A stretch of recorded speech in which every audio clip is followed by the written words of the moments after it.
Music matters. Max Farrell of Kilroi. Hello. Hey, oh, you are loud. How you doing today, bro? I'm chilling. Nice, Happy nice. to be here. Thanks for coming through Thanks for having me. for the first time. This is definitely the first time. I was not here before. No. It's not like we had a whole interview that got scrapped because I pulled the plug on accident. That didn't happen.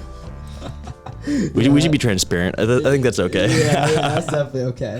Yeah. I mean, that happened, and that I was saying, like, I don't know what it is, but every single time you're in the studio, for whatever reason, we have technical difficulties, and normally we never do. I'm just bringing that chaotic energy to you, you know. Yeah, man, you got to. How you doing, bro? Good, man. Good. I'm tired, but I'm happy to be here. Back in LA? Yes, sir. So how often do you come down here, like, from the Bay?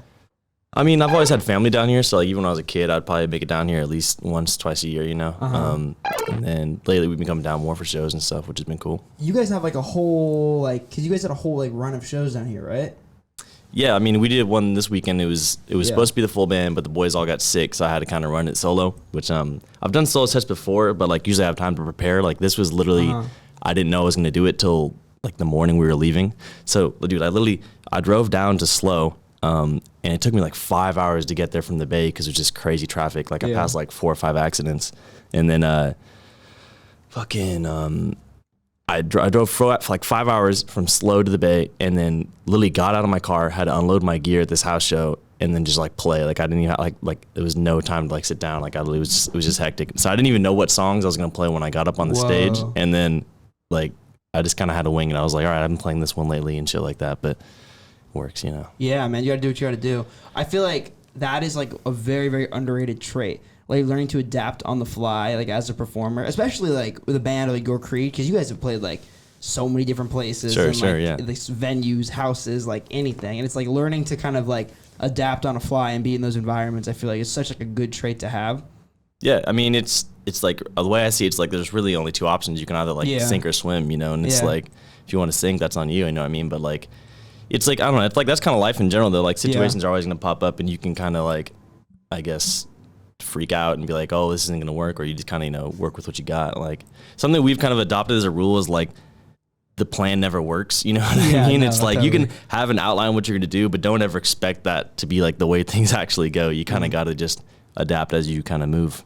I feel that same way, very specifically for shows. Like, throwing shows the exact same way. Like, I always say, like, with shows, it's like, expect that like the 2 days before a show or like the day of the show or even like an hour before the show, like something will go wrong. Sure. Like undoubtedly something will go wrong. But like the question is like, how are you going to adapt to it? Totally. You know? And if you kind of just expect that as a rule, it's kind of like, it's kind of just water down your back, you know, you don't really trip off it. When cause you played so many like house shows and stuff. Like, yeah. What is like, I would imagine a bunch of things like are a lot harder to deal with shows like that than like traditional venues. Have you guys played in any? Because you showed me this video last time you were here. You guys playing under a freeway. Like, what are the craziest spots you played? Oh, yeah. That was like the show in Portland. Our homie JJ, shout out Gloomhouse.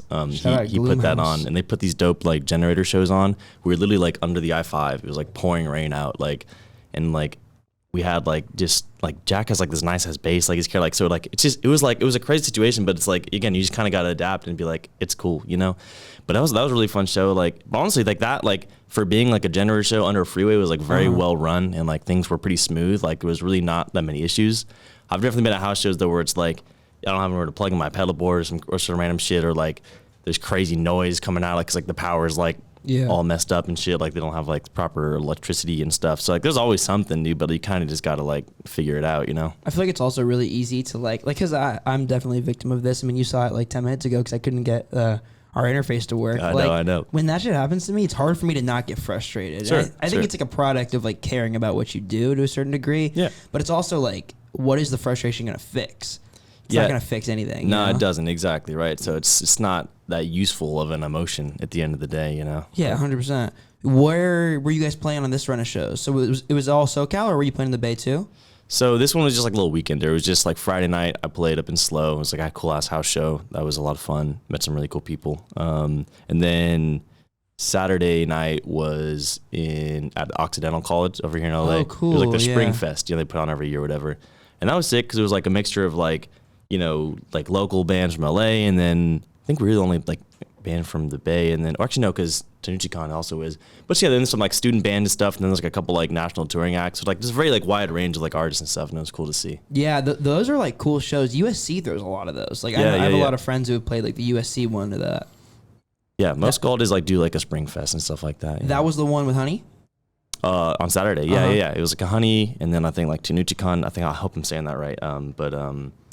Yeah, and then there's like a bunch of other bands. I couldn't even name them all. It was like I think like 8-10 bands or something like that. That's cool, dude. Yeah, I'm a big fan of Honey. That was really cool that you guys like. I saw you were playing with them. Yeah, like so.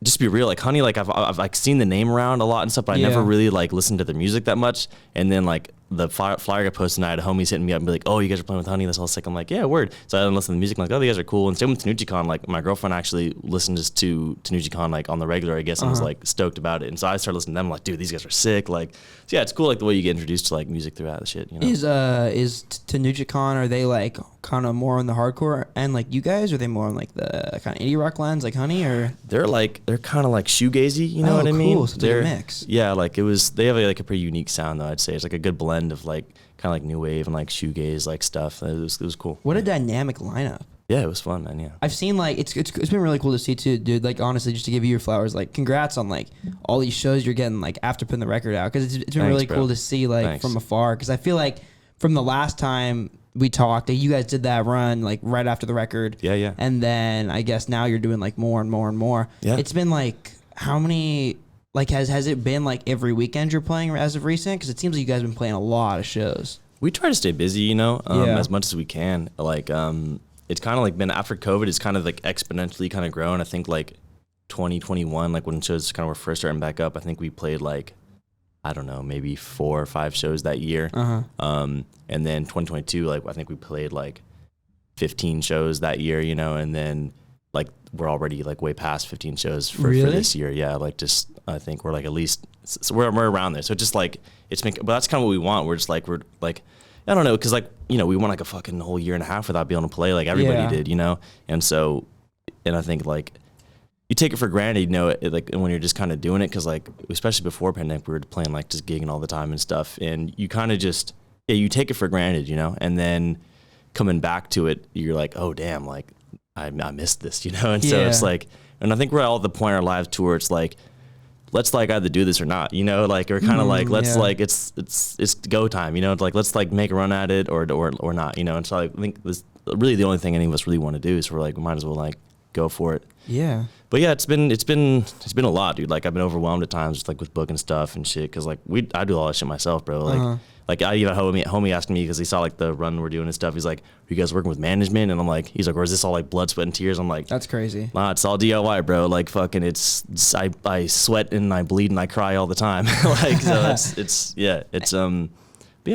it's also like a product of like years of hard work though. Like 100%. Because you just meet people over time and like and you can reach out to them for things, and but that like we had to put in so much like just hard work like to even be in a place to where we can like go and play do like tours shows and stuff. Yeah. Have you seen like, I mean, at least with the recent run of shows and everything post record and like the past couple months, have you guys like seen a lot of growth from that? Like, do you think it's like helped? Are you seeing more people at your shows recently? Yeah, like it's definitely like a compounding thing. Like, it's weird. It's like it's hard because like there's different metrics you can use to I guess like quantify it. Yeah, to measure like growth or whatever.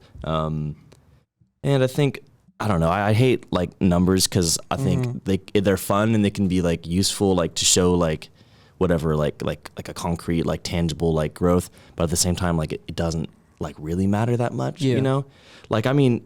Just for example, I mean, there's like electronic artists, right? Like there's like a whole like electronic or like hip hop like YouTube scene, right? That's like kind of like global, right? Like type beat type stuff is like really really global. It's a whole exactly, scene and so you got like YouTube videos like with like millions and millions of streams. It's like, but like a lot of those artists, they try to play a room like it's gonna be empty. You know what I mean? 100%. Whereas like there's this band called Nothing, and they like they're like a bigger band, but like not like if you look at the numbers, right, they're not nearly as big as a lot of these other like electronic artists, but like they like play like sold out arenas in Europe and shit. You know what I mean? So like just because the numbers don't look the same as like maybe someone else, like it again like that doesn't really matter. Like that was kind of like made me realize like people are just playing different games, dude. You know what I mean? It's like having like an online following and having like actually having people who are just gonna come out to your shows. Like they're two very different things, and you're playing different games, and it's like it's a different strategy, and they overlap obviously. Don't get me wrong, but it's just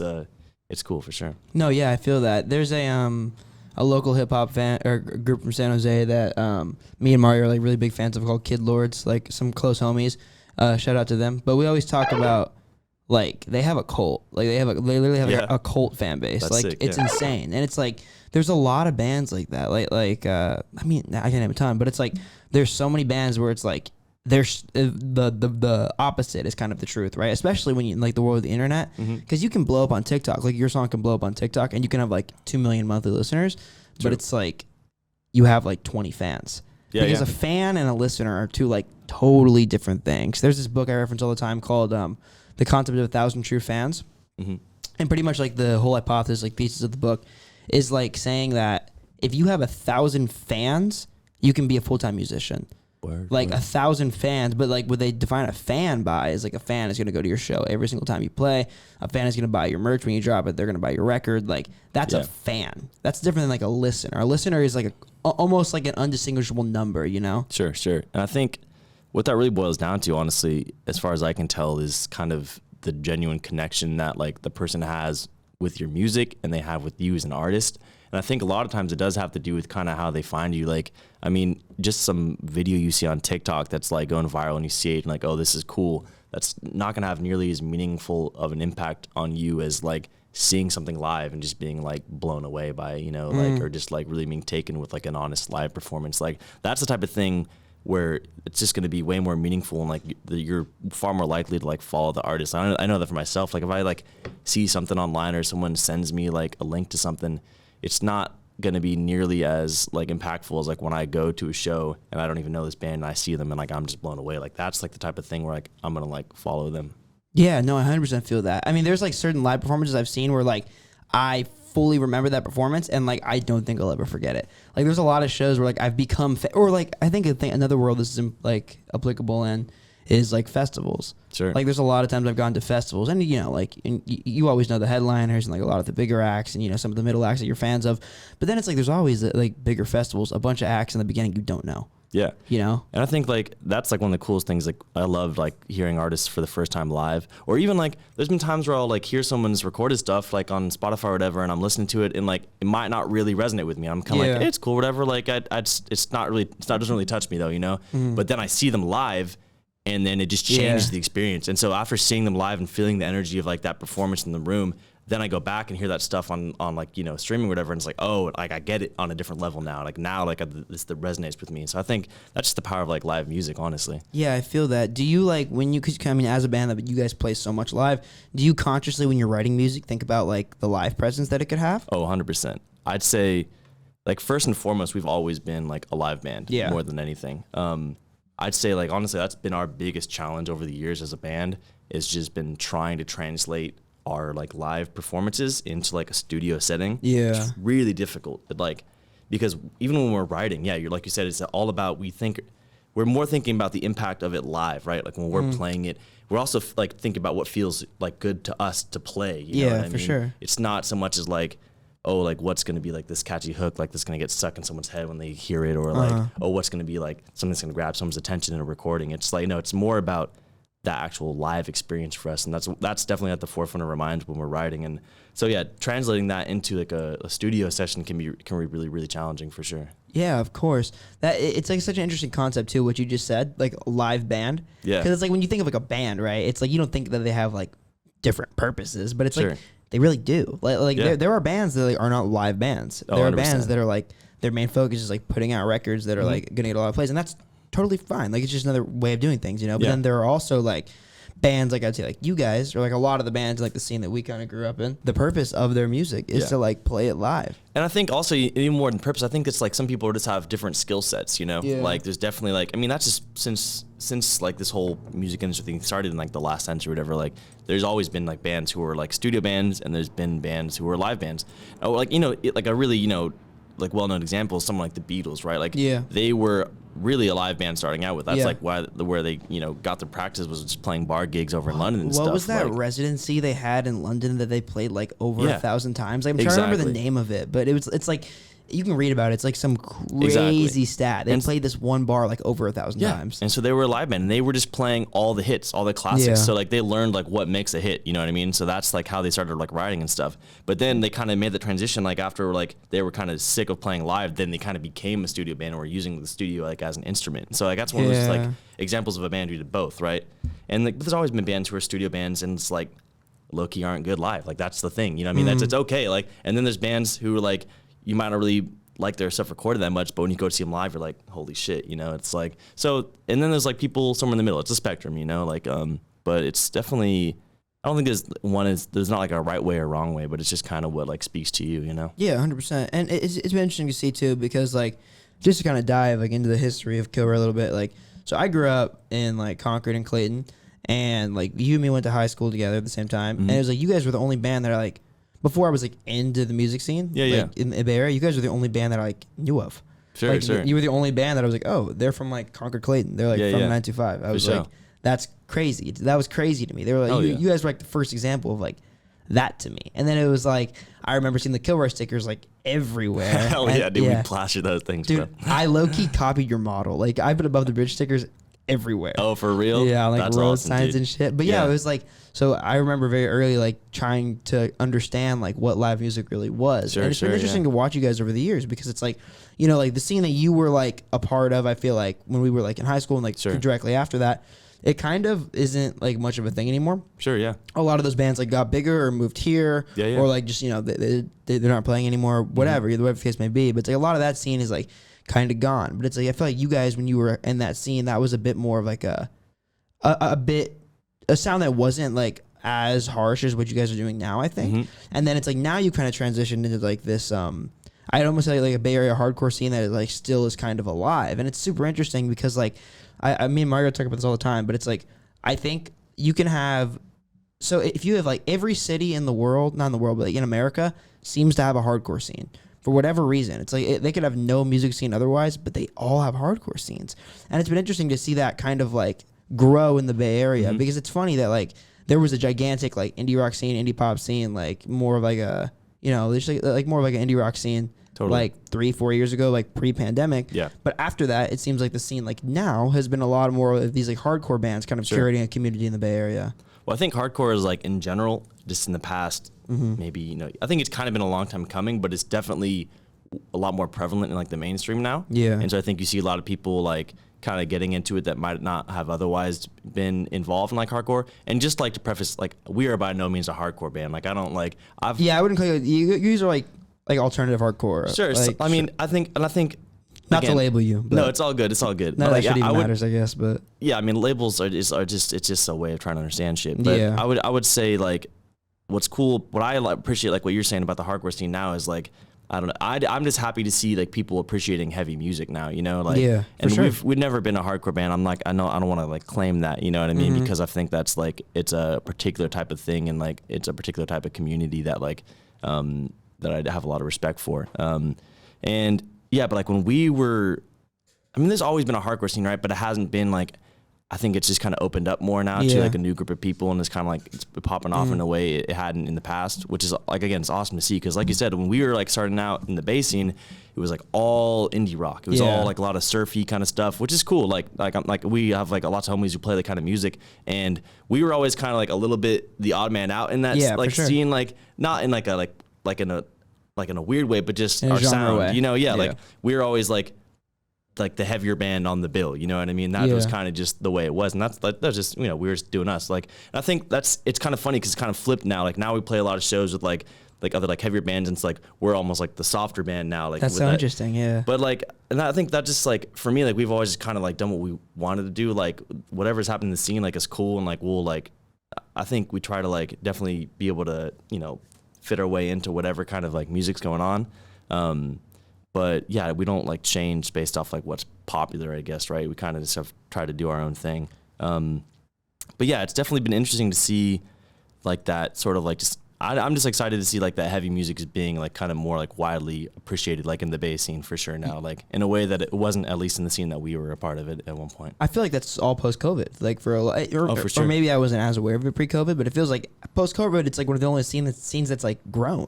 Well, I mean, like San Jose has always had like a really like fucking crazy, just badass hardcore scene, and it's always like that community's been around for a really long time. So I don't want to like make it seem like hardcore is just now like happening, of course. Right? It's been around for a long time, and like that scene in particular in San Jose is like a very like tight knit community of people who have been doing this shit for a while. And so I think now what we're seeing is just like it's hit the mainstream a little bit more in certain ways, and like so certain people are picking up on it who might not otherwise, which is cool. Like some people are gonna hate on that. Definitely like me. Like I'm totally a part of that. Yeah, for sure. And like I think it's awesome that it's being embraced in that way. Like I love heavy music, and I like we play somewhat heavy music, so I love to see it being appreciated. And I think so it's awesome to see it getting more love, and like I think that I'm just happy to see that happening in the scene. It feels like it's younger too, which is really cool. Yeah. I'm trying to remember like who I had this conversation with recently. I can't recall, but we were talking about how interesting it is that like the way that music scenes kind of like flourish is like the idea that like, okay, there's these bands, right? And they're all in their 20s, early 20s, mid 20s, whatever. They're playing, and a lot of their fans are like, they're usually like a bit younger than them, like they're like in high school or whatever. And it's like, you're in high school looking for something to do, you go to these shows. Yeah. So it's so cool to me that like often like those kids are so inspired by like those mid 20-year-olds that in the next 7 to 8 years they become those mid 20-year-olds, sure. and then it's like those mid 20-year-olds inspire these new group of high school kids, and it's just like it kind of grows that way, Yeah, 100%.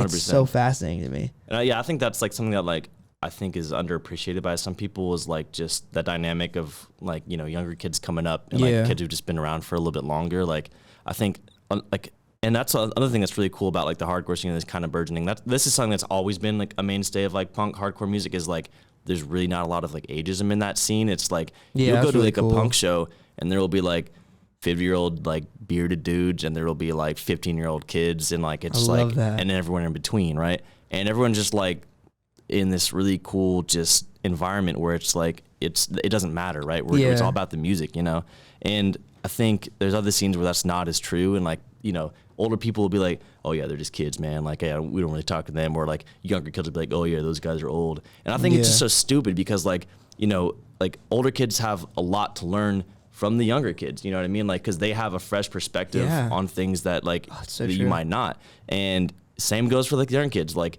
younger kids just starting out, like if like if you've been around for a few more years, like there's things that can be imparted on you, just like, hey, like this is a better way to do this than that. But again, like I think it's also really important for like people who've been around a while to get that fresh perspective. Like I'm always like trying to like be aware of like what's just happening now, like what's starting, like who's just coming up, like because those kids are going to be privy to things that I might not be, you know what I mean? Oh, for sure, yeah. And vice versa. And I think if we all like learn from each other, then it's only good for everybody. But as soon as you try to get like, I don't know, isolationist like that and exclusive and be like weird about age and shit, it doesn't matter. If you're not a weirdo, if you're not a creep, if you're not like have no weird intentions, it really doesn't matter your age. Like if you're just a fucking here for the music and you're trying to be a cool person, it's all good. Like it's just, but people get it twisted, No, I get that, yeah.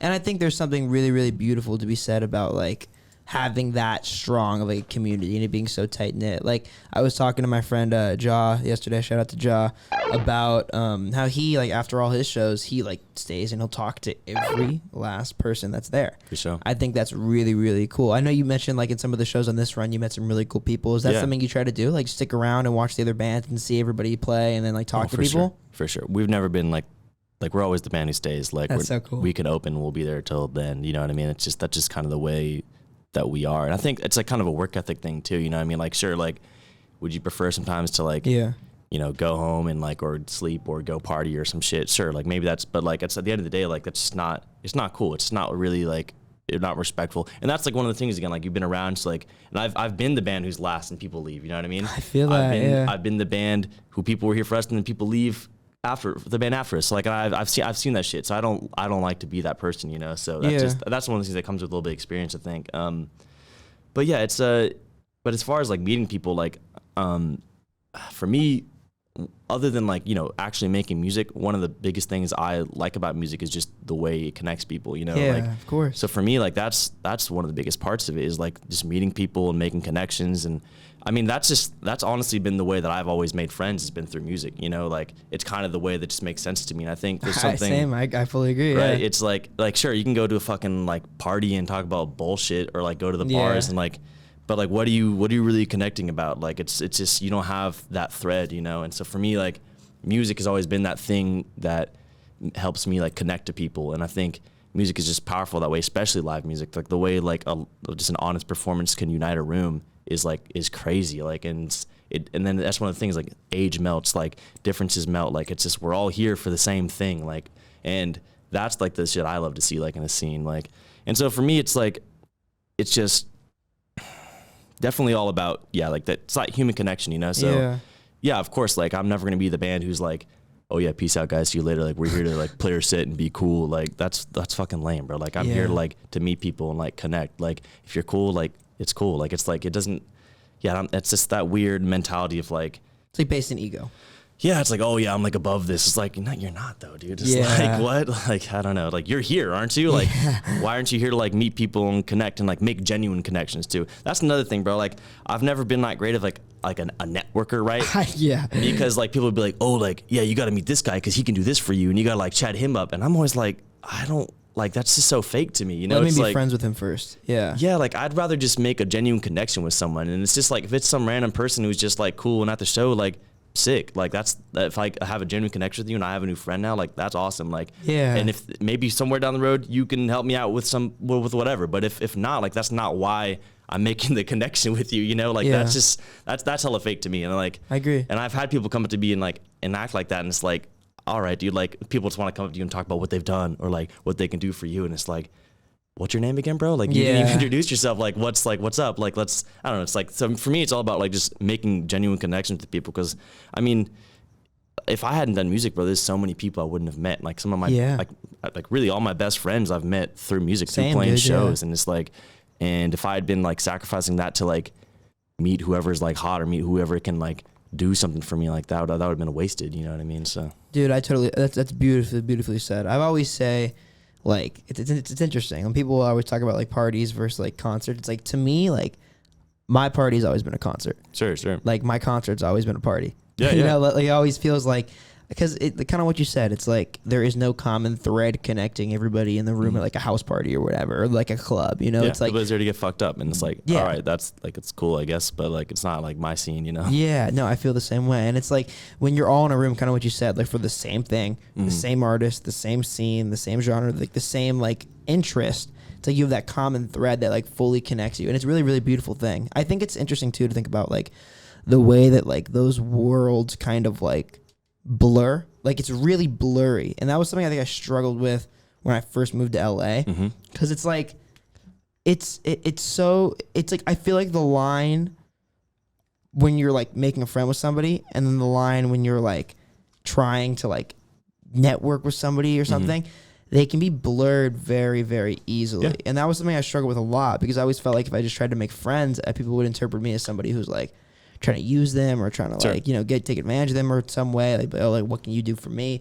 But it's weird. I think it kind of deterred me from like actively looking for friends when I first moved here. Like I was just around who I was around, and that was that. But it's like, I think the most important thing is that you know your intentions. Like I think if you know your intentions and they're genuine, they'll be perceived as genuine. And I think it's always important to be like a friend first. And like you said, like down the road, if that person can help you, or like, you know, in whatever way, like that's cool. But like this is a funny example that like actually like ties. So you know those guys that through the show you're playing at Cornerstone, the Free the Youth people. So I'm like a big fan of their work. I don't know them like super personally, but I'm like a big fan of their work.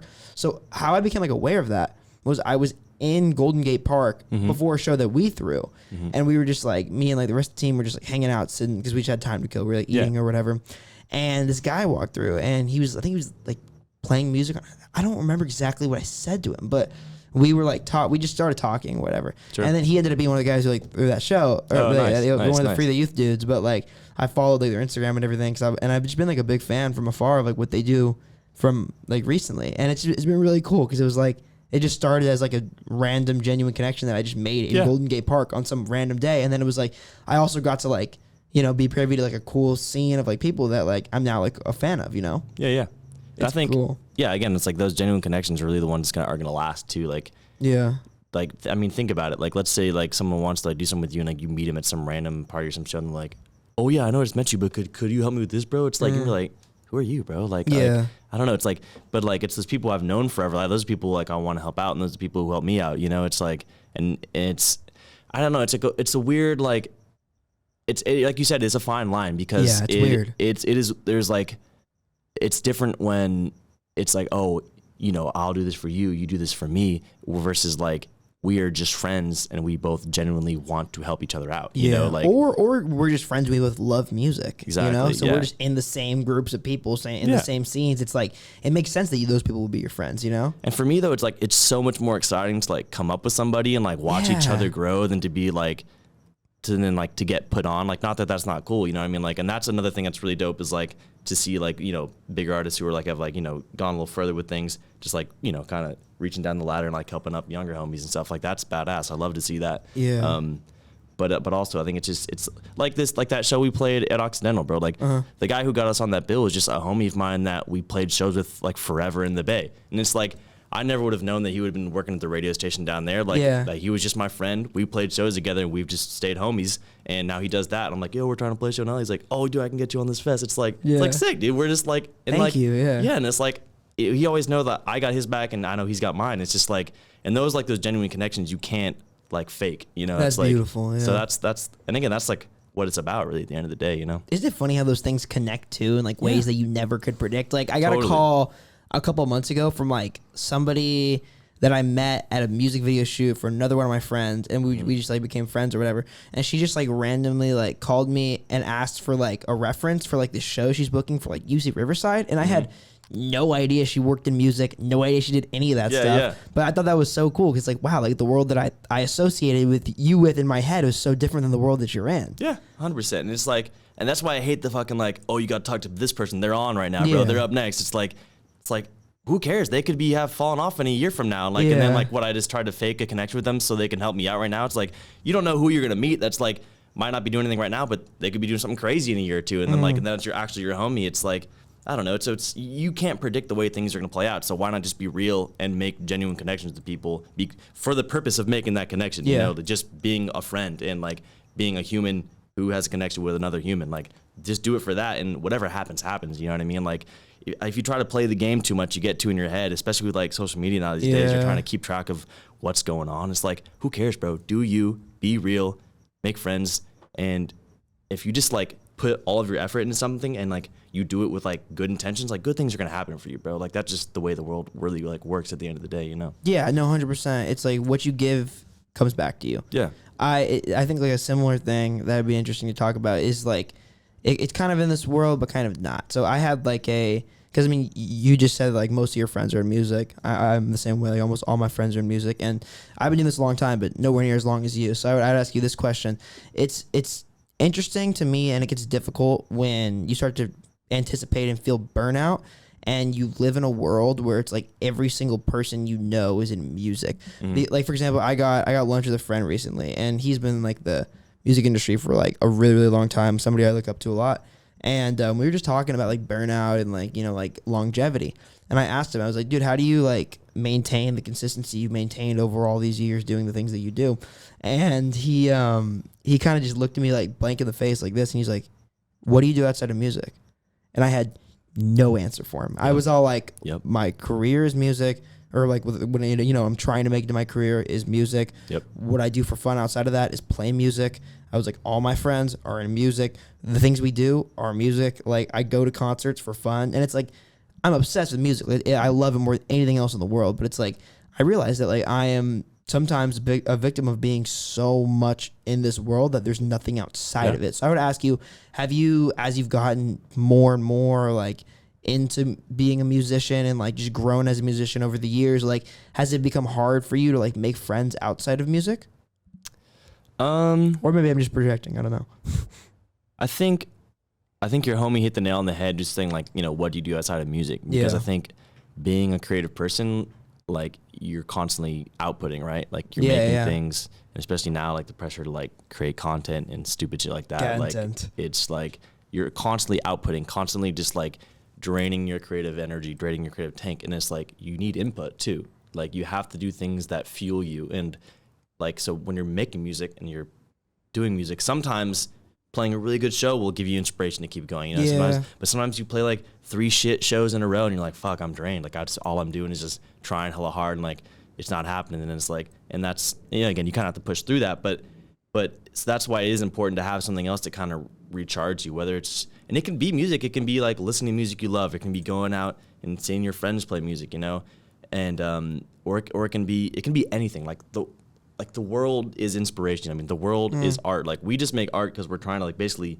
mimic the natural world, really, like understand the things around us. Yeah, it's just making sense of everything. So yeah, go have experiences. Like, yeah, I think you're definitely like, if you're constantly just, you know, in the grind set, if you will, like the Sigma grind set. Yeah, it's like that shit is draining. It's a myth too. Like it doesn't exist really. Like that's very true. If you talk to anyone who's like actually like done something, it's like, yeah, it's a fine line though, because it does take like a freakish dedication to like do things. Course, you know what I mean? But you have to give yourself like time to recharge and to reset. And at or else you're inefficient. Yeah, dude. And like it's this thing that you've like, you can see like in the trajectory of artists, like someone will put out an album and you're like, oh my God, this shit is crazy, it's amazing. And then like they pop off, right? And you can just feel all their life experiences though from that moment, like in that music. But then, you know, they get some success and now, like you said, their life is music. They tour, then they're in the studio. Yeah. They tour, and then the studio. It's like, what input are you actually getting from the world? Like you're at some point you just start making music like about making music. Yeah. It's this weird like cycle, and it's like there's nothing real that anyone's can connect to in that, because like you're not actually out there like living life. So it's, I think it's very important. Like I think it's, I used to struggle with that too. Like, and I still do, but it's kind of like, I'm trying to think how to say this. It's like, you can't think that, like, let's see, art basically, I don't know, art doesn't, like, you can't live life to make art, if that makes sense. You know what I mean? Like art doesn't fuel your life. Like your life fuels art. Like you gotta like live, have experiences, and like, and that's where like your inspirations come from. If you're just like sitting in like a dark room like 12 hours a day, like trying to like writing about? Think of something, like okay, I guess, but also, is that like really like an enjoyable way to live your life? So yeah, you gotta like have people around you that I think are like, you know, inspirational, and like you gotta do things that inspire you too, you know? It's all balance.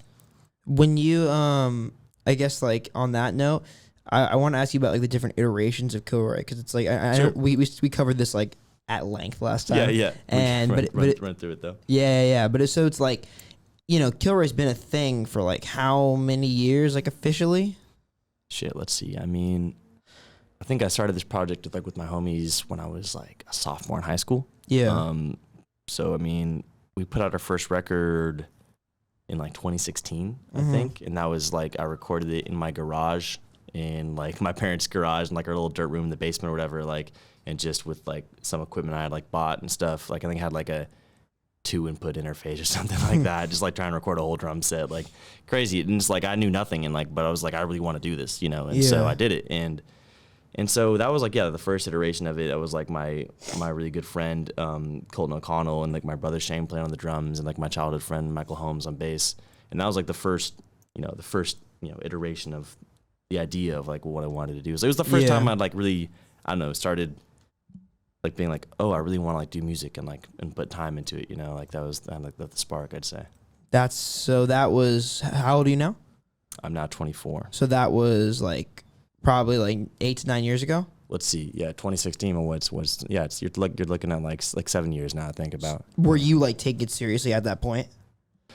You know, I was in high school, so it's like, how seriously do you take anything, right? 100%, It was definitely like, even then it was, I mean, music's been the only thing that's been constant in my life, you know what I mean? Even when I was like a little ass kid, like me and my brother Shane had like a fucking cover band when we were like in 3rd grade, bro. Cool. Like I was like sung, our homie Damien played guitar and he played drums. Like we played in our school's cafeteria, bro. My mom like talked to the principal and got us like to play during like lunchtime or some shit. Just goofy shit, but it was like fun, you know? And it's like, and that's like really the only thing that's been consistent in my life has been music. Like I've picked up hobbies, picked up like friend groups, dropped friend groups, like all sorts of things have come and gone. But like music's really been the only thing I've like always known. Like I want to do this, you know. So you guys put out like when you were in high school, you put out like one full record, right, or two? It was one full length album. Yeah. And then after that, there wasn't like another official Kilroi project till like recently, right? We put out an EP in like what was it, like 2018, I think. Yeah. And that was like a little bit after that era. That was still Shane on drums, and it was our homie Bailey Blanton was playing bass, and we were like a 3-piece. And we recorded that album up in Sacramento with a guy named Pat Hill. Shout out Earth Tone Studios. Shout out to Pat Hill. Yes, sir. He's done a lot of good work over the years. Yes, we did that, and you know, but we're just so young, and we're trying to figure shit out. Like we were like just like kids, like, you know what I mean, like, and just all sorts of things were going on, and yeah, I'm sorry. What were you asking me though? No, I was saying I was trying to get like. I was getting like lost. I was like in a like total nostalgia trip right then. I was just thinking, but yeah, nostalgia trip. No, but like so as the years kind of went on, like when did you think? Okay, so there was like during COVID, there was kind of like a breaking period, right? Because like obviously nobody was playing and everything. Sure. When you were like in high school and directly after, were you guys playing a lot of shows at that time as like that 3-piece? Oh, for sure. Yeah, definitely. It was always kind of like a constant thing. I'd say, yeah, especially after high school is when I was like, oh yeah, let's like I really do. I don't know, but it was never like, now we're going to take it seriously. Like it was always serious to me. Like music was always really important to me. So it was never like a moment where I was like, I'm going to take it seriously now. It was like, it was always serious to me, you know? And I think my thing is there's always like, people have always been like, oh, you got to do this, you got to do that. And like people try to tell you like how to like, to do things or how to make it. And for me, I was always like, that just feels fake to me. I don't want to like do what someone else did. I don't want to like play this game to like make a means to an end. You know, it's always like, I want to do what feels right to me, what feels natural to me, and like what my instinct tells me. And if that means like we like do whatever, like, and things happen for us, then cool. If it doesn't, that's also cool. Like, cause I know at the end of the day, like I was true to myself, you know? Yeah. What was the movement like post-COVID? So like post-COVID, you kind of worked into this direction where you were putting out this new record and stuff. When did you first start working on the newer project? Oh, let's see. I mean, some of those songs are like 3 or 4 years old at this point, you know? Like, cause let's see. So right before, like, the pandemic happened and stuff, and before that, we were like playing as a 4-piece with my brother Shane still, Jack Rawls on bass, and our homie Matt Slade was playing guitar. Where were you? So during that time, you guys were playing a lot of like a lot of the older venues in the city, right? Like Honey Hive was still around. Oh yeah, for sure. Yeah, we're playing there. And like, what other spots were you playing back then? I mean, you guys were playing Gilman a lot, right? Yeah, bro. There was like a year period where we played Gilman like once a month. Like it was just so like we just had homies who booked there, and they would just like be like, "You want to play this show?" And we'd be like, "Yeah." And like it got to a point where like we'd be hitting up for like get hit up for like multiple shows a month at Gilman, and they had like there was a rule like you could only play like once a month. So we have to like pick what it was like. And now they're kind of more lax about this shit. But it was we used to play all over the Bay and stuff. I mean, we still do, but yeah. I mean, if you want to talk about old venues, like Honey Hive is R.I.P. Slims. Yeah, Slims. I mean, we never played there, but that's R.I.P. to that place too. Yeah, I mean, there's lots of spots and stuff like that, but I think so. As far as this new material goes, it definitely I think was born out of like kind of COVID era stuff. There's a few songs in there that are like really old, but like are like unrecognizable from like their original forms. You know? Because it's funny you touched on kind of just like the idea of essentially like not having balance, right? And just like all you're doing is music. And I think it was about I'd say like 2019, like that summer, like we were like playing with the band and stuff. We were the 4-piece, and I think we were sounding like as good as we've ever sounded, like as far as playing was going and stuff. But that was pre-COVID. Yeah. Okay. Yeah. And I was like, we were sounding like great, like things were like musically going as well as they ever had, but I think we weren't paying enough attention to like our actual personal connections, right? And like our friendship and stuff. And so our personal relationships were kind of like behind the scenes deteriorating. Yeah. And I think it was something we kind of like either weren't aware of or like we're turning a blind eye to and stuff. And things kind of just like, like fizzled out. It fell apart. And like, and that was just because we weren't like communicating enough. We weren't having like a real like open friendship. Like we had love for each other obviously and stuff, but like we weren't communicating in the way that we should be. And like now like that's paramount to us. We're like, yeah, we make music, but like we have to, like we're a family, like we have to be friends, we have to talk, like we have to have that connection first, and like that helps fuel it, you know what I mean? Because if it's just like two dudes that that you're playing music with, like when shit hits the fan and shit gets rough, it's gonna fall apart. But if it's like these are like my homies, these are who I spend like my days with, these are like this is my family, and like we have this connection together, that, like is supersedes music even, that's when it's like, it's going to motivate you to like continue that. And like when shit gets hard, like it's like you don't quit on family, right? So it's like that at that point, it's just, you have to have like, I don't know, like that sort of just, tight knit mentality, I guess, and like have open communication to be honest with each other. And like, of course. But yeah, so I think that's been like the biggest like change in like the band dynamic. Not to cut you off, but like, so once that 4-piece kind of deteriorated, was there ever a period where you're like, okay, I'm going to do Kilroi as a solo project, or this might fizzle out, I'll do something else? Or were you like fully always like, I still want this to be a band, I want Kilroi to be more than just Max Farrell, like there was no intention of stopping? My mentality has always been like, I want to do music. I want to make music in whatever capacity that means. And I'm going to always continue to do it. Like, it's something I've just kind of committed myself to. And so and I've always kind of been like, if you want to be a part of this project and you feel inspired by this music and you want to do this, I want you around. Like, but I've never, like, Kilroi's been the type of thing where I can't force someone to want to do it. You know what I mean? That's key. Yeah. It's like, that just wouldn't feel right. It wouldn't feel right to the music, wouldn't feel right to me. So it's never been the type of thing where I could be like, oh yeah, like, you got to do this, or try to convince someone. It's like, I want you to put in whatever you feel motivated to put in. That contributes like to the burnout you're talking about too, right? Because if you're like expecting something of people that they don't have the energy for, that they don't want to do, like, it's going to burn out really fast. Like, so if you should be getting out as much you should be like putting in to this project just as much as you're getting out of it, essentially, right? I don't want it to be a drain on you. It should be something that like motivates you and like, that you look forward to. Like, so it's always been like, if you want to be around and you want to be a part of it, like, hell yeah, I would love to have you, because it's infinitely more rewarding to play music with other people, especially people that you care about. Of course, yeah. Than it is to do it by yourself. But like, I've always had the mentality, like, I'm never going to stop. So like, if people come and go, that's okay. Like, it breaks my heart. But at the end of the day, like, I got to do what I got to do, right? Yeah. So it was never like, I never wanted to be like a solo thing, and I think the only time was really like more of that thing was kind of like that period at the end of 2019. There was a month where we had like 9 shows booked or something like that. Yeah. And that was like the month before that, like, everything kind of fell apart. And it was just like, it was just me at that point. And it was like, it was me and my brother Shane too, but like, it was just this thing where like, we didn't want to continue doing it like without the other guys and stuff. So I like literally played like a month of solo shows, like that on that period. It's like I think it was like playing like 2 or 3 shows a week in that whole month. And then after that, I kind of like pulled back a little bit from like playing live. I was still doing like things here and there. But that's when I started jamming with Logan, who plays drums in the band now, like at the end of 2019. And we were playing with our homie Chase for a while too. He was playing on synth with us.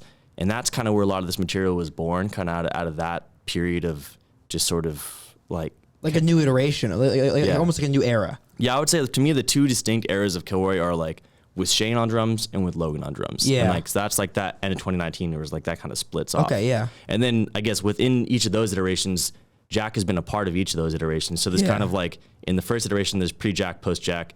And then in this iteration, there's like pre-Jack, post-Jack as well. Because me and Logan were like kind of working on these songs, I want to say like for a solid year. Like, that was during COVID, man. Like, we were just both doing nothing else. Like, there was nothing else to do. We would like, I was working at a hardware store at the time, like, and just doing whatever, just like hanging out. And Logan was doing like online lessons and teaching this stuff. So like, dude, we would get together like 6 nights a week. Like, I would get off work, and even if it was just for an hour, even if it was for 4 hours, we would just play the songs, and like, we were really crafting the songs over that whole year. And we got to the point where like the songs, like on our end, were like, I think we're like this, okay, there's not much more we can really add. There's like not much more we can make better. Like, we needed something to kind of fill it out and like to bring it together. And honestly, the only person I could think of to ask was Jack, because me and Jack have always had like a pretty just really solid musical connection. And I felt that way with Logan too. And so it would have felt, and I think also like we needed that bit of that, like that old energy, like to come back together, you know what I mean? And so it really worked out perfectly, because we hit up Jack, and then Jack started playing with us, and that was like another year of working on those songs with him. Wow. And just kind of, that was, I guess, would have been like the beginning of 2021 when Jack started playing with us. And then about a few months after that, we played our show back after COVID. It was at this place called Puss Caverns in Sacramento. It was like it was like a live session. They did it like in the studio. Cool. And dude, I remember that show was crazy, because I hadn't had like pre-show jitters since like I was a high schooler, bro. Because like I said, you take it for granted after a while, right? Yeah. Like, you just get in the motion of like playing shows. It's like, it's just another thing. You know what I mean? It's like going to work. It's like, you don't really get like that nervous anymore. But we hadn't played in front of people in like a year and a half, almost 2 years. Like, so that was trippy. I was like shaking like a kid. It was we all were freaking out. Like even the other bands were all talking like, this is weird, dude. Like I had not felt that way in so long. But like, dude, like that was such a good feeling to be back, dude. And then, so after that, we kind of just like kept gigging a little bit and working on the songs. And then it was February of 2022, we cut the record in Texas. What was that experience like? So how did you meet the engineer and the producer you worked with in Texas? And like, was that always the intention to work with him?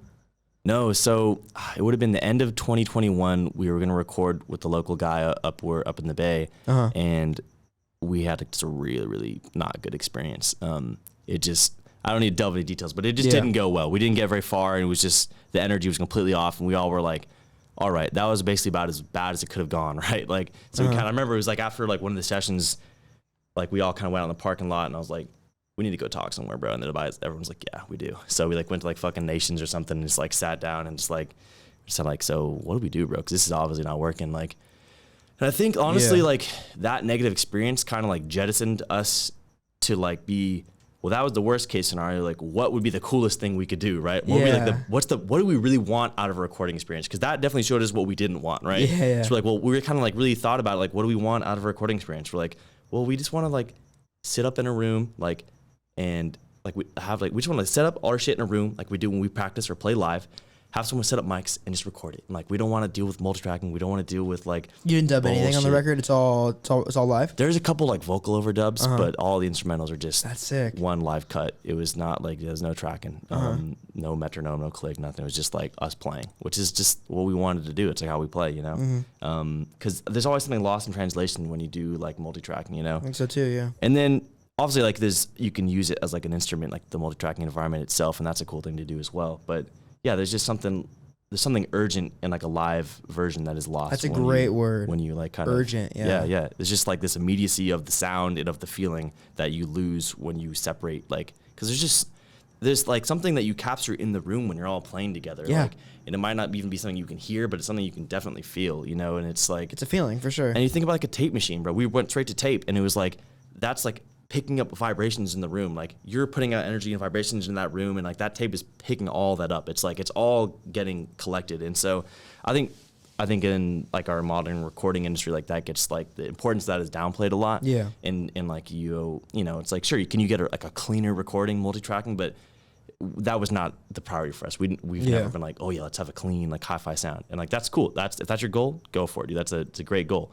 But that was just not what we were looking for. Like, we didn't care about that. We wanted like just the feeling of the music to be there, Yeah, more of like a grimy, gritty aesthetic. It's like you're in the room listening to it. Yeah. And I think that's a testament to what we were talking about before too, with being a live band. Yeah. It's like a lot of that, like you said, like there's like a thing in the room when you're playing live music, and it's like, it's not quantifiable. Like it is a feeling. Yeah. Like I have it's funny. I have a friend named Richard. Shout out to Richard.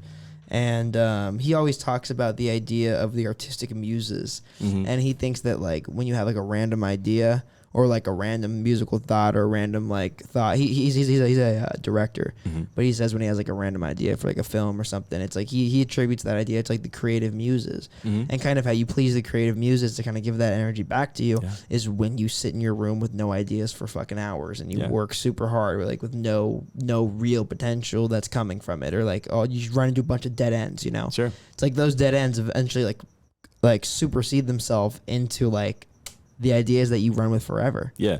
Well, I think there's like this idea, this notion that like you're supposed to be like constantly creative and constantly like make things, and that's just not how it works. Like, I think actually I had a really good like English professor when I did like my short stint in college, but the one thing that like really opened my mind, not only just to actually like writing like, essays and shit, but it's applicable to any creative sort of, process, is like that writer's block, right? That you talk about, like when you sit down and looking at a blank page, it's like, what the fuck am I going to talk about? Like, how do I start this? Like, you're just looking at a blank page, like, and I think I'd never had like someone sit me down and be like, that is part of the process. Yeah. That is going to happen. He's like, I'm a published like author. I've been like about every like, magazine or whatever, like, and I could have wanted to be in, and like, that still happens to me. I'm like an adult man, and like, that is a part of the process. Like, so once you kind of realize that and you think about it differently, you're like, oh, this is just a part of the process. Like, there's nothing wrong with me. I'm not like running out of ideas. It's like you have to allow space for that, to have nothing coming to your mind. Like, And that's kind of what we were talking about earlier. Is like you need like something to feed you, so you need input so you can have output. Like that's a good way to put it. Yeah. So yeah, I think if you're struggling with like writer's block, just like let yourself struggle with writer's block. Go for a walk. Go fucking to the woods or something. Like sometimes it's really good to put it down and pick it back up. Like that can be one of the best things you can do sometimes. You know, just like take a break, take a step away from it. But if you're just sitting there like you ever like sat down tried to make something, it's almost always ass, bro. Like it's almost like never gonna be like what you want. It's like there's things that kind of just come to you and happen. Like that's like where the magic is, you know. And it's like you just gotta allow space for that process to happen. That's how I feel with like there's some bands like I've never really understood like how they like sit down with the intention to write a song. I've never ever really got that, because to me, like in songwriting that I've done, it's like songwriting is fueled by an emotion. If you're telling a story, it's like that story needs to be there to be told. You know, like if you sit down in a room and you're like, I'm gonna write a song today, it's not going to be in the moment, you know, opposed to if you had an experience you want to write about and then you go home and you're like, oh, I just had this experience, I'm going to write about this. And then of course, like, you know, songs build over time, and like then you got to like add instrumentals, add lyrics, whatever you didn't add originally. But it's like, I think the first initial concrete piece of whatever the track is, like whatever you're starting with, be it lyrics, a melody, an instrumental, it's like you should start with a feeling. It's like, I think you have to begin a song with a feeling. It's like, that's always felt like the most, like, I guess, logical way to build a track to me anyway. And I understand people do it differently, but it's like I think the first thing has to be an emotion or a story or something you're trying to tell, you know? Yeah, well, this is like, I saw this Johnny Cash interview. He was saying something similar, basically like he's like songwriting for him is not like a thing. Like and I feel similar. He's like, I can't sit down like and be like, I'm gonna write a song next Tuesday morning. Like it's not how it works. You can't like put it in your schedule like that. It's like he's like, I can say I'm gonna go fishing Tuesday morning and I'll come back and maybe then I'll be inspired to write a song. It's like, but that's actually, there's another, I forgot who said this, but it's a really good metaphor. It's like writing a song is kind of exactly like fishing, right? Yeah. You can't say, I'm going to go catch a fish. You can say, I'm going to go fishing and I'm going to wait and be patient and, you know, maybe I'll get a nibble. You know, you don't know, but it's like, you can't like just say without a doubt, you're going to catch a fish. Like you can go fishing and you should go fishing every day, you know, if you're talking about music, like, and because you never know what you're going to catch, right? But you can't just be like, just will a fish out of the water. Like it's just the same way you can't will an idea out of your mind. You can't will a song into existence. Like it has to either be there or it's not, you know? Yeah, I like that. It has to be there or it's not. And if it's not there, you have to accept it and understand that eventually it'll come. Totally. Because the more you beat yourself up and you're frustrated with yourself, like that's not helpful at all, you know? Yeah, no, that's super true. So, okay, so the new iteration, E, Jack, and Logan, it's like you guys start playing together, you're repping all these songs, playing them, and they get like a solidified identity. Yeah. How do you find this producer in Texas that you went to go work with? Right. So we're sitting in that freaking diner and we're just like, that sucked. What do we do now? Yeah. And I think I almost was like jokingly like, so there's this artist that we all like just respect, like, in the utmost way. Her name is Hannah Reed. Her project's called Lomelda, and to me, she's just like one of like the greatest songwriters like out right now. Like I just I've, what kind of music does she make?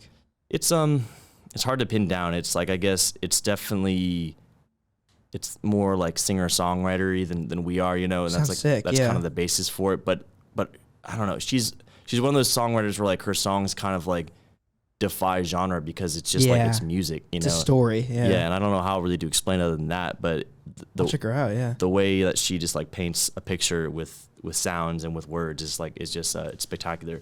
And her brother Tommy Reed records all of her music, and like so alongside like her fantastic songwriting, he's like just an excellent producer, and like the way he captures the sounds, like it's crazy how much it just amplifies the emotion of the music itself, right? Because you could have the same songs recorded by someone else and it wouldn't feel the same way, you know? Yeah. So we just have a lot of respect for both of them. We were like, kind of on a whim, I was like, well, what if we went to Texas and recorded with Tommy Reed, right? Like, that'd be funny. Like, and then we kind of sat there and we're like, wait, like, what if we did? Like, so I literally, like, I went, like, looked up, like, his website. Because, you know, if you just go to Lomelda, it's, like, recorded at Lazy Bones Studios in Silsbee, Texas, and you can find the website. And he has a contact box. We just send him an email, like, hey, we're this 3-piece band from California. Like, what do you think if we maybe came out to record with you or something? And he just sent us an email back. Like, that week, we were on a phone call with him, and we set a date, and we drove out to Texas. Like, wow. And, so, I mean, that was, like... Yeah, it was like I think that was we made the plans like in December. We were out there in February. We made the plans in December. We were out there in February, and and it was everything we could have hoped for and more. Honestly, like it was just the most positive recording experience like we could have hoped for. Like it kind of felt like our whole like whatever musical career, wherever you will. Like we've never really found a producer that like, I don't know, that really gelled with what we were trying to do. Like, I understood you. Yeah, and Tommy was just the type of guy who just won't say no. You know what I mean? Wow, It's that's like cool. it's like you have an idea, he'll be like, let's try it. It's like because like the worst case scenario, it sounds good and you do something. I mean, or like the worst case scenario, it sounds bad and you do something else. Like best case scenario, it sounds great and you didn't know. Like the way we recorded this record is kind of crazy. It's like literally we had all our amps in a room, fit with the same room as the kit. Like nothing's isolated. We're just playing into the room. Homie had my vocals pumping through PAs into the room. Like, ask any engineer, they're gonna be like, why would you do that? Like, no one would ever let you do that. But he was like outputting into the room? Yeah, the PAs were running live in the room so they could hear my voices. We didn't wear headphones. We just literally played into the room like we do when we play live or when we play in the studio. It was just, cause that's what we wanted. We wanted to capture that energy. It was like the cleanliness of like the cleanliness of the sound or like the fidelity of the recording was not the priority. It was just like us being comfortable and playing the songs the way we wanted to. Yeah. And he was super down for it. He's like, let's try it. And the guy's a wizard, bro. Like he would literally just walk around the room. Like I think he used like 20 plus mics or something like that. Like homie was like crawling up into the ceiling, like hanging mics from the rafters. Like just all these crazy old mics, like vintage, like things from the 60s. Like this mic I was singing into was like, I'd never like heard myself on a microphone before and liked it. I was like, oh my God, like this is like, it was just inspiring to even sing into this mic.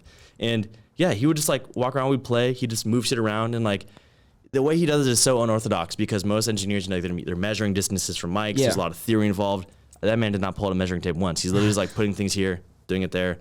It's just all, he's so intuitive about the process that he just did it. And it like, we heard it back and we're like, sounds amazing, bro. Like what? Like, it just, I don't, there's no one else I know of that could have done it in the way that he did it. So it was like, it just ended up being everything we could have hoped for and more. And so we're like really pleased to have worked with him and like, be able to call him a friend at this point. And what's awesome about it too is like, it wasn't just like, oh yeah, you guys are here recording. Like he was into it. Like he liked the music. We got along. It was a really just overwhelmingly positive experience, That's really cool. I remember you telling me last time, like he lives on like a farm, you said? Yeah, he lives like on a ranch in this like tiny town in like the border of like East Texas called Silsbee. Whoa. Yeah, there's nothing around for miles except for like, churches and single wides, bro. And it's like the coolest place. It's like we're drawn from the energy of that place too. It's just like a very unique location. That's so interesting. Is the title like kind of related to like that where you recorded it? Because Empty Does Not Feeling is like very like, I feel like it's almost like intuitive of that kind of location. It's funny you say that because like that name was actually, I've had that name for an album honestly lying around for like years. Like for like probably even pre-COVID, I had that idea from the name, and like it's honestly like the name of the album came first, and then like the songs kind of followed like the idea behind that. It was sort of a concept that I had like kind of floating, a very loose concept, right, floating around in my mind for a while, and the songs I think definitely kind of all work themselves into that like narrative. What is like the greater narrative? Like what does the title mean to you? I don't mean to be that guy, but I hate getting into like specifics like that. Yeah, no, you're good. And the only reason is just because it means something to me, right? Yeah. But someone else might hear it and it might mean something completely different to them. And I like to preserve that. Like that's something that's so special to me about like lyrics and like just poetry or anything or just music in general. It's like you're gonna hear it and like you have your own experiences in your own life, so it's gonna mean something completely different to you. And like that, whatever it means to you is what it means. You know what I mean? Yeah. Like whatever my intention, like. I feel like if it's like solid enough of an idea, then it's gonna have multiple meanings that could like mean different things to different people. But yeah, that's so cool. Because I think it's totally true. Like there's a good funny example I bring up a lot about this is like my roommate Monet. Shout out to Monet. He makes really good music, and he had this lyric, and I was like a fan of his music before I knew him, but he has a lyric, and the lyric is in his song Lone Star. He says, "I'm not who I want to be. I'm not." So the lyric just repeats. It's just the same line. He says, "I'm not who I want to be. I'm not who I want to be." Before I knew him, and before, because I'm in his band now, I play drums for him. Nice. I didn't know that the lyric was "I'm not." So I thought the lyric was "I'm not who I want to be, but I'm who I want to be." Mm-hmm. But the lyric really was "I'm not who I want to be. I'm not who I want to be." And I took and that one word totally shifted the meaning for me. Totally. But it's like, I took that lyric in an entirely different way than he wrote it. Like to me, that I thought about that lyric like extensively, because to me like what it meant was like the idea of like I'm not who I want to be, but I'm who I want to be. Sure. It's like the idea of like you, like for example, how it would pertain to my life, right? It's like where Above the Bridge is in its current state. It's like it's not where I want it to be, but I also wake up every single day and I am the person who I want to be. It's Sure. like I actively do the things that like I love. Whether or not they're reaching people is a whole different issue. But it's like I wake up every day and I'm like who I want to be, but I'm not, you know, but I am, but I'm not. So it's like a weird thing. And it's like lyrics can really like, I think shift to like, depending on who's listening to them. And it's a really interesting concept. No, I like that as an idea too. Cause it's like, I think you have to have space for who you are and where you're at, but you also like have to have ambition. You know what I mean? Yeah. It's like, you can't be totally comfortable with where you're at, but you also can't hate on yourself for being where you're at. You know, it's like, you gotta have space for where you're at, but then also have like that growth mindset of like where you could be, you know, but it's like, you can't, you know, if you're just sitting around being like, oh, I can't wait till I'm in this place, you're just, life's gonna go by and you're gonna like miss out on the stuff. You gotta appreciate where you're at right now because there's lots of beauty in like the you know, just beginning something, you know. And it's really hard. Like that's a very, very difficult thing to do. But one quote that I really love is anxiety is a fear of the future, depression is a fear of the past, peace is presence. Yeah. I think about that a lot. And I think like true peace is being exactly where you are in this moment and content with it. That is like the whole idea of peace to me. And it's like to do that, you have to accept everything around you. You have to accept that everything around you is okay. And that maybe it'll be better in the future. Maybe it'll be worse. But how it is right now is good. Well, yeah, I mean, that's super valid because like everything exists in this moment, right? Yeah. There's terrible things happening in the world right now. For in this sure, exact moment. We're just sitting in this, you know, in the studio and like, so we're not thinking about that, right? So, but when something bad is happening to you, you're thinking about that, right? So all you're really doing is just focusing on the negative. It's same when you're feeling joy and like positive. You're just focusing on the good things, right? There's other negative things you could be focusing on, but you're not. So it's like, of course, I find if you can just appreciate the good and the bad that's happening like in every moment, like, you know, there's like, again, like there's people hungry, there's like violence, there's also, you know, new babies being born, there's nature, like we live in like a natural world, like where we can, you know, and it's like, so there's all these like conflicting things of like negative, positive, like dark and light. And if you can just appreciate all that and realize every moment contains all of that, right? Yeah. Like we have such a limited perspective as humans of what's in front of us and what we focus on that we don't always think about all that. But if you can just like appreciate the vastness of each moment, like how could you not be content with like where you're at? Like, it's like, everything is there right there in that moment. It's just, you just kind of choose what you focus on, you know? I think a big part of that too is like learning how small you are. Oh, for sure. That's something that I think being out in nature makes me realize. Oh, yeah. Like when I've, you know, the biggest hikes I've taken and when I've been in nature and camping, it's like I learn to appreciate how small I am, especially when you go to somewhere like Big Sur or like Santa Cruz. Yes. Like when you're around those redwood trees that are just like absolutely gigantic, you come to realize like, damn, I'm very small. I'm a very small part of this natural world. That's one of my favorite things, looking at the ocean in general. You're like, you see how massive it is, and you're like, oh yeah, I am so small and insignificant. Like, but like, there's so much freedom in being insignificant, dude. It's like, wow, like nothing I do matters, but nothing I do matters. Like that's awesome. Like that's like the whole Nietzsche idea. So, yeah, exactly. Yeah. So what matters to me is what matters, right? Yes. And that's why I love like swimming in the ocean, dude. Because like when you're in the ocean can kill you at any second. Yeah. The ocean can take your life at any moment. It could pull you out with a rip current, you know, like riptide, or a shark could come up and just tear you in half. Like you are powerless in that situation. Yeah. But like there is like a certain peace in that powerlessness. It's like I'm just kind of like giving in to just what's around me, and it's like I don't have control right now, but that's like nice because we never really have control. We have this idea that we have control. True. So if you can kind of give that up and kind of just exist and, you know, do your thing, like that's like going to be a lot more peaceful for you in the end than trying to control everything, you know? You know, I think that is like the antithesis of like anxiety. Oh, like for sure. When you think about it, like anxiety is a fear of not having control. Yeah. And in reality, so it's like, that's actually an interesting idea. So it's like, I would assume, and generally, if somebody could learn on like a philosophical level to like understand and accept the fact they don't have control, they would then be a lot more okay with the fact that they don't have control. Yeah, for sure. Yeah, it's a crazy concept. I also want to ask you about this project, like sonically, like on a sonic level. Yeah. So it's like, to me, it sounded like super cohesive, like crazy cohesive. All the songs flow into each other in a real, yeah, of course, dude, in like a very beautiful and like melting and like cohesive way.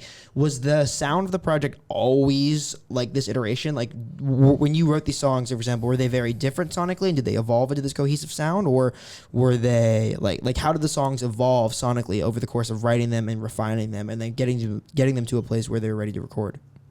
Yeah, I think when you start out, you have an idea, right? And like, as you definitely, I'm always been like a big picture person, so I'm always trying to like see how everything's gonna fit together, you know? Yeah. I'm actually not as good with the details, honestly.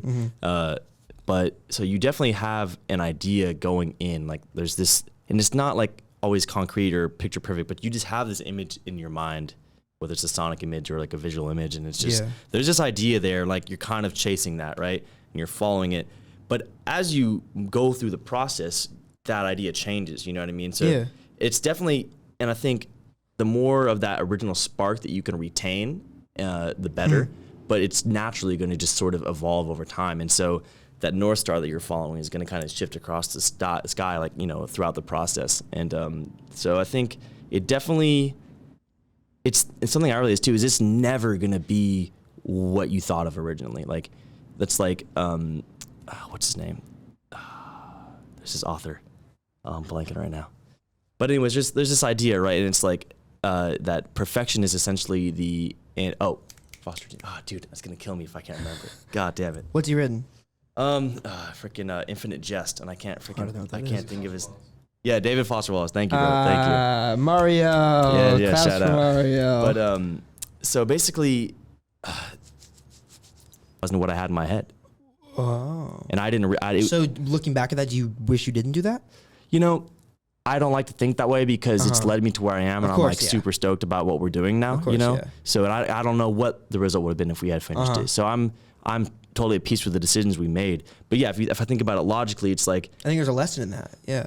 I had to learn it the hard way, you know what I mean? And it took me a long time to learn that, but now I understand that, and it's like I don't have like that death grip on my ideas. Like, you got to kill your darlings, you know? It's like you got to be able to get rid of your ideas and just like make peace with that. That's okay. It's like just enjoy the process, you know? And I think if I had that mindset, things would have turned out differently. But yeah, we scrapped the whole project because it wasn't what I heard in my head, you know? And now I realize that's so silly because you got to be able to sacrifice, you know, what is in your head for what it is in reality, and that's just part of the process, you know. That's such an interesting idea, like letting your ideas, because wow, that's so crazy to me, because it's like, you know, you can have an idea, right? It can be A, but it's like if it results in C, you kind of have to accept the fact that it's going to result in C. It's kind of what you said, like if you plant the seed, you got to be happy with whatever way it chooses to grow, whatever way it manifests. And it's the same idea as like, you know, they say art is never finished, it's abandoned. It's a cliche, but it's very true. It's like you could infinitely work on something. Like if you were really in love with like the process of, you know, working in the studio and songwriting, it's like you're going to spend as much time as humanly possible because you enjoy that process, right? But then you could just be working on the same record for your entire life. And, you know, if that's what you want to do, that's totally cool. But like, then you're never going to grow as an artist and you're never going to like move forward, you know? And like, that's what really is important. Like being creative is about moving forward and changing. It's not about perfection. That's the whole thing. That's why perfection is the antithesis of creativity, because creativity is about change and about growth and new ideas and new things and letting things die, like being born and being reborn and like letting other things die. Like Bob Dylan has like, that's one of my favorite Bob Dylan lyrics is, "He who is not busy being born is busy dying." And like that shit is just so true, bro, you know? Yeah. What is that noise? That's a slap, bro. Who's playing this right now? That's your car? Did you just turn it on or something? I was like, how did you start it from in here, bro? That's crazy. Oh, Coletta started your car and they started playing a song? That's so funny. That's wild. That's crazy, man. Yeah, no, but I love that idea. And that's really crazy to me and interesting that you like, you know, you had this whole record and you ended up scrapping it because it was like, you were stuck in that idea that like you didn't want it to shift. You wanted it to be the same thing. Yeah, I was so obsessed with this idea I had of it in my head that I wasn't ready to just let go and like, accept that that's how we sounded as a band, you know? And it wasn't bad. There was nothing wrong with the record. That's what's so silly, you know? Can I ask you, like, if you don't mind, like, I understand if you don't want to get into it because it's the past or whatever. Can I ask you, like, what about it you didn't like or you weren't super into? You know, that's the thing about it, right? It's so hard to quantify. It's like, and that's why it's silly to chase that idea in your head to any end, you know? It's like, you got to be able to rely on your instincts, you know? And I think at the end of the day, I don't think it was representative. It wasn't Is that a representative or representative? I don't think it's representative. I don't speak English, bro. I can't even. Either, bro. I guess at the end of the day, it didn't represent our vision, you know? So I'm not at all upset that we scrapped it. Like that was just a part of the process that we had to go through. And like those songs are still around. We can do whatever we want with them. That's the thing. Do you think you'd ever do that? Like rework them? What's that? Do you think you would ever do that? Like rework for sure. a lot of those? We've talked about it for sure. You know, I think we just have to wait for the right time, you know what I mean? For it to feel right. But yeah, it's like, and there's so many ideas like what you can and can't do. It's like, you can always go back to your old stuff. It's like, that's why I try to tell like sometimes I record like younger cats and stuff like that. It's like, they're not like stoked on. I'm like, dude, just do it, get it over with, put it out and move on. Like, you know, you can always go back. That's so key. You can always go back, especially today. It's like, there's no rules. We can do whatever you want. You can put out the same album, 3 different versions of it 3 different times. Like, go for it. Like, why not? Maybe one of those earns you a career. Who knows? You never know, dude. And it's like, that's the thing. There's no rules to this shit. You can do what you want now. The industry has changed, and that's like one of the greatest ways it's changed. Like, the rules like don't matter. Like, the fact that people who break the rules are the people who are like doing things that are exciting. You know, like so. Yeah, but yeah, so I don't even think I could tell you specifics about why I didn't like the record or why I didn't want it. And I think also it had to do with like me overthinking it. A lot of it is that, you know, me overthinking it and me being young and not having confidence in myself. And so I think it had a lot to do with that. And like I said, at the same time, like that was a period of time where like our band dynamic was kind of like shifting. Yeah, it was shifting, and it was not, we weren't, you know, checking in on each other in the way that we should have. Like, so the things were just getting swept under the rug, and it wasn't, so there was just so many factors that like, I can't say whether I would have done something different, but like, I don't, like I said, I don't really think about it like that. Like, I did what I did, you know, and I'm doing what I'm doing now. I think it's a beautiful concept to think, like, I love the way you think of that. I love the way of thinking of like your artistic career as a lifetime. Yeah. Like, I don't think you should think of your artistic career as 10 years or 15 years. For sure. You should think of it as a lifetime. Yeah, you know? I want to do this shit. I'm going to do this shit till I'm in the ground. So like, yeah. And that's, it's funny you say that, because there's this cat I know up in the Bay, and we were talking, he's like a little bit older than me, and we were talking about just kind of like in music and stuff, and like, you know, like where we're all at, like in, you know, our careers and stuff. And he said something to me. We're talking about like, you know, like y'all have all these young pop stars like blowing up at like 17 and stuff, and like that. It's like, and it's like, it's easy to get in your head about that and be like, oh, like, am I doing something wrong? Blah, blah, blah. And he said this to me, he's like, well, like, why do you care about being the shit like right now? Like, yeah. And I was like, what do you mean? He's like, I'm down to be the shit when I'm 30. I don't need to be the shit when I'm 20. Like, who cares, bro? Like, what does it matter? It's like, just do you and be real. So I'm like, that's just so true, man. It's like, you can't focus on all this external shit. Yeah, that's beautiful. External shit. It's trash day, baby. It's trash day. Come on. One thing I want to ask you about too, like kind of speaking on like art as a longevity and like, you know, your beginnings as a musician, like, and then your eventual end as a musician, which for you, like you said, you wanted to be doing this your whole life. What do you think is different about what was inspiring you when Kilroi first became a thing opposed to what Kilroi is now? Like, what do you think the difference in inspiration has come from? That's a loaded question. Let me think. That's what we do here. So you're asking if I understand what is the difference, I guess, like what inspires me now versus what inspired me back then? Correct, yeah. It's hard to get into specifics on that, but I guess I would say the heart of it has always remained the same. You know, it's like, it's just kind of, really at the end of the day, it's about like connecting with other people, you know, because I think that it's so easy to feel alone in your emotions, you know? And I think that you're the only one who feels what you're feeling. It's like, dude, we're all human. Nothing you could possibly feel has not been felt by someone at some point in time. Like that's just factual. So I think it's something so powerful about being honest and being real in a song and like putting yourself out there and being like, okay, this is how I feel. I'm going to wear my heart on my sleeve. I'm going to tell you how I feel.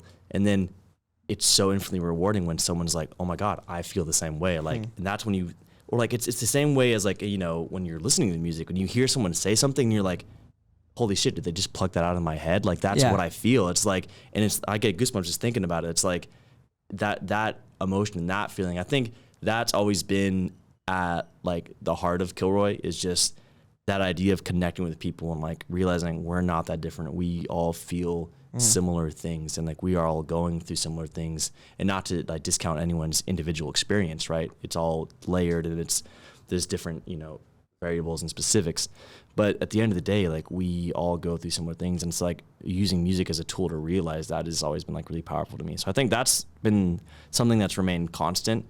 And you know, your individual preferences about sounds and music change throughout time and stuff, and that's just natural. That's like just growing. Like I think if like your favorite bands now are still like your favorite bands like when you're in high school, like that's fine. I'm not knocking it, but especially as an artist, I feel like it's important to like grow and like to have your change taste. Like it's just natural, I think, you know. Yeah. How do you think like specifically your tastes have changed like over the years, like musically, like what you listen to? I've always been a pretty open-minded person musically, you know, more so probably now than when I was younger. But I mean, you know, I was raised on like classic rock and stuff like that. When my dad would play for me, you know, like 70s, 80s, 90s, all that stuff. AC/DC, freaking, you know, Stone Temple Pilots. It's all, you know, he might actually had a pretty eclectic music taste for you know, just for the time that he grew up in and stuff. he would play me all sorts of stuff, like a lot of classic rock, but even like, you know, just like soul and like, you know, dance music and stuff like that. Like I remember like when I was like a little kid, like when that like that Eiffel 65 song was super big, like the blue da, yeah, my dad like brought me home that CD like in like 2003 or whatever it was. I used to listen to that song on lyric videos on YouTube. Yeah, dude, like I was a little ass kid and like he had this boombox for me and he would put the CD in and I would just dance around the room like a little kid. So yeah, my dad like introduced me to a lot of music, but mostly I would say like, you know, classic rock and stuff like that was the main. And then I think in middle school, like that's like a period of time where like you're experimenting a lot and you're kind of rejecting like what you grew up on, right? So it's like, so for like a lot of people, like it's, you know, you kind of listen to like the opposite of whatever your parents are. So I started getting held into rap music. Like that was like, I was just a total hip hop head in middle school. I mean, I was, you know, that was like when Odd Future was super big and stuff like that. So that whole thing was, I was like, oh, this is cool, bro. Like, so yeah, definitely like that. Like a lot, like I still to this day just love like 90s, like gangster rap, West Coast hip hop, East Coast, like all that shit, like is still very like integral to like, I don't know, the musical landscape for me. And so that was what I listened to a lot in middle school. I didn't really listen to that many bands because I attached that, like, I think with like my dad. I was like, my dad listens to bands. Like that's old people stuff. You know what I mean? Like, I like this type of music now. And it's like, but also middle school is a weird time because, you know, you're like trying to fit in, you're trying to figure stuff out. So I would listen to like, you know, all the random top 40 stuff because I was like, oh, this is what people are listening to. I want to be included in that, you know? Yeah. And so, you know, like fucking Kesha, Lady Gaga, Katy Perry, all this stuff that was like big back then. And now it's like, it's like, you know, you kind of grow out of that. I mean, at least I did. And I kind of realized, especially when I went to high school. Also, when I went to high school, like I moved like a somewhat significant distance to like I like knew no one at my high school. Oh wow! And I think in middle school I was really stuck in this sort of weird like period of. Where'd you go to middle school? WCI. Oh okay. Yeah. So I knew no one at Clayton Valley when I went there, and so it was weird because I think I realized like what I was doing. I was like trying to please people and I was trying to fit in, and it had the opposite effect. Like I didn't really have any close friends in middle school because I was fake. I wasn't like being myself to the fullest extent that I could be. Yeah. So I think when I went to high school, I was like, you know what? Fuck it. I'm just going to like be as me as I can be and people can take it or leave it, bro. Like I'm tired of like trying to be something I'm not trying to fit in, you know? And so I kind of ran with that. And honestly, like that's like, ever since then, I've never really looked back. It's like, I'm going to be me and like some people are going to fuck with it and some people aren't. And like, that's totally fine. But at least I'm comfortable with myself at the end of the day. And like, I know what I'm about. Like, and that's like, if you're not into it, like that's totally fine, bro. It's like, I don't need your approval. It's all good. Like, but I guess, and so like that was like when I started kind of getting more into bands and stuff, like, and I was like, and I still listen to lots of like hip hop and rap music to this day, but that's when I started listening to bands again. One of like the first things I found like in high school was like the Front Bottoms, and like that's so fucking crazy you just said that, bro. Yeah. The Front Bottoms were one of my favorite bands ever. Yeah, dude. Brian Sella is like one of my favorite vocalists ever. Oh, dude, he's that's great. So crazy, bro. And he's love the Front Bottoms. He's like deeply influenced by songwriting, just like his lyrical style, like how like conversational. Everything is a metaphor. Everything's conversation. Yeah. Yeah. That's a great word, conversational. And so that style of songwriting is all I thought was cool, and I like that was like the first band that made me be like, oh, bands are cool. Like that, I was like, okay, sick. And there was like that, you know, there's modern baseball, that whole scene. You're just describing my music taste right now. Yeah, bro. That was like high school for me. Like this. We didn't put it up. Mario just took the You're Gonna Miss It All album liner like out of the actual record. It's sitting over there, right? Yeah, we were like gonna put it up. Yeah, we were just we were literally listening to that record when you came in. No way. Yeah, that's badass. Yeah, so and like that was like love modern baseball. Like pop punk was really big at that time, and like that liner's so cool. And pop punk as a genre never really like spoke to me, to be completely honest. But there was a lot of bands that were kind of on the periphery of that genre that I really liked, such as, you know, Front Bottoms and Modern Baseball. And after that, like one of my favorite bands in high school was like Basement, and that's when I started kind of getting more like a heavier music, you know, like, and that was kind of like the gateway for me. And but then also I found this band called Florist when I was in high school, and they're like pretty popular now. And yeah, you fuck with Florist, hell yeah. And I think that was one of the first bands for me where I was like, oh, music doesn't have to be like loud or like abrasive or heavy to be like good and like really emotionally hitting. Like I kind of think I felt like that, you know, like emotionally hitting music had to be like big and loud. And I heard Florist, and like she will just floor you with like a quiet, calm synth ballad, and it's just. And so that really inspired me. I was like, oh, wow, like it kind of really widened my horizons, I think. Because like that was a weird dichotomy at the time. Like my two favorite bands were pretty much Basement and Florist, which like if you know, those bands are very completely different like sounds and just general vibes. And then like Pine Grove back in the day too. That was I something I love was listening Pine to a Grove. lot. Like Old Friends. The whole record is just killer. He's another just like killer songwriter. And Interesting, because it seems like a lot of your inspirations are like more on like the songwriting front, and like they kind of stray from like what you do sonically. Sure, yeah, yeah. I think that I'm kind of the same way. Like I feel like do you feel like I ask you this question? Like I feel like when I resonate, if like obviously I resonate with music more than anything else in the world. But when I talk about what I resonate with in music, it's lyrics. Like for me, like songs are stories. It's always how it's been. That's why I love folk music so much. That's why I love so many like small singer songwriter projects. I think that's like what I resonate with like in a song. Do you think it's that for you as well? Yeah. What has always like been just sort of the crux for me has been songwriting. I think it's like whatever genre you play, it's just an aesthetic at the end of the day. True. It's just. There's visual aesthetics, there's sonic aesthetics, you know what I mean? Like, that's just how you're, it's how you're, like, showcasing the idea, right? But for me, like, a really good song, like a really well-written song could be performed in almost any genre. You know what I mean? Oh, that's, I've never thought about that. That is so true. It's like, wow. And it doesn't always transfer. That's not like a, 100% true idea, but I think it is true for, like, a lot of really good songs. It's Wow, like, the style could change. And sure, there might be a certain style of music that best relays that idea that you're trying to get across, and that can definitely be an effect. But yeah, I think that there shouldn't be so much emphasis on that. Like, and you can hear it too when you hear a band. I love that idea. That's so hell yeah, that's so true. It's like almost if you think about like the song is a skeleton, and then the genre that you're making is the clothes you put on the skeleton. Yeah, for sure, yeah, that's but what matters is the person. Idea. I've never thought about it like that. Oh yeah, because there's so many of my favorite songs that like you could perform like I almost think it's why like like on TikTok people will make like funny like their folk version of this hard rock song or like hard rock version of this folk song. Totally. It's like because the same ideas are being relayed on like a lyrical and a conceptual level, but they're just dressed up differently. Yeah, and I've always felt too like if a song, like if I can't play a song just me and my guitar and it doesn't come across, it doesn't hit emotionally, like it doesn't relay what I'm trying to relay, then like the song's probably not strong enough. You know what I mean? Yeah. If you're gonna like make up for the lack of a good song by like adding more layers and instruments in and stuff, like you're gonna hear that. You're gonna hear like, oh, this band has a sound, but they don't have songs. And it not that having a sound isn't important. Like it's a very important part of the process, but you can't just focus on like the aesthetics and the sound. Otherwise, it's kind of just. I mean, there are bands that are like that. It's like you hear it and it's like, oh, this is a really strong aesthetic and the sound, but like.